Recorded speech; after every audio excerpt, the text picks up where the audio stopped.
What's up? So this is a trip I took in summer 2020 when it was slightly warmer than this. From Manchester sort of to Hull via the Transpennine trail with no GPS. So I only have this as a phone, not a smartphone, and so used paper and pencil to make my way through, along with the blue signs on the Transpennine trail that you can kind of find all the way along, but I wouldn't recommend following all the time. Some of those are not necessarily to your destination, but to side routes or tangents off the destination.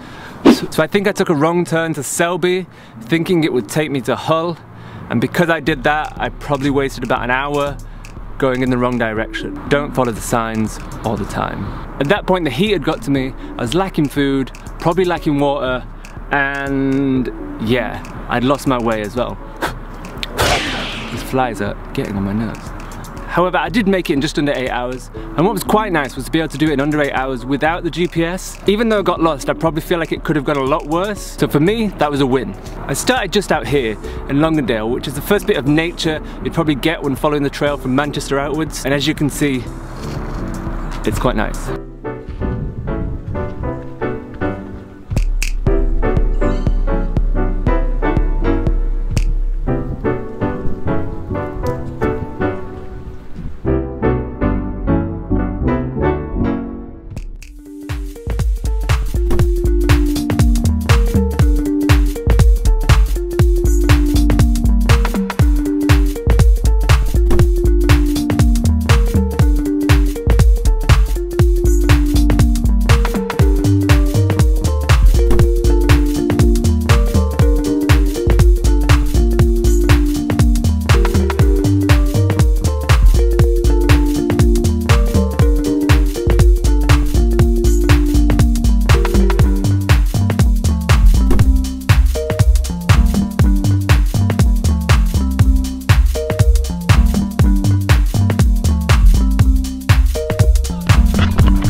I do think in 2020 it's quite nice to do a route without any GPS, Strava, or any kind of apps. Kind of helped me realise how reliant we are on technology to get through even cycling. And now that pushes me to take further risks, travel a bit further on bike, and kind of do the things that maybe I was a bit scared to do beforehand.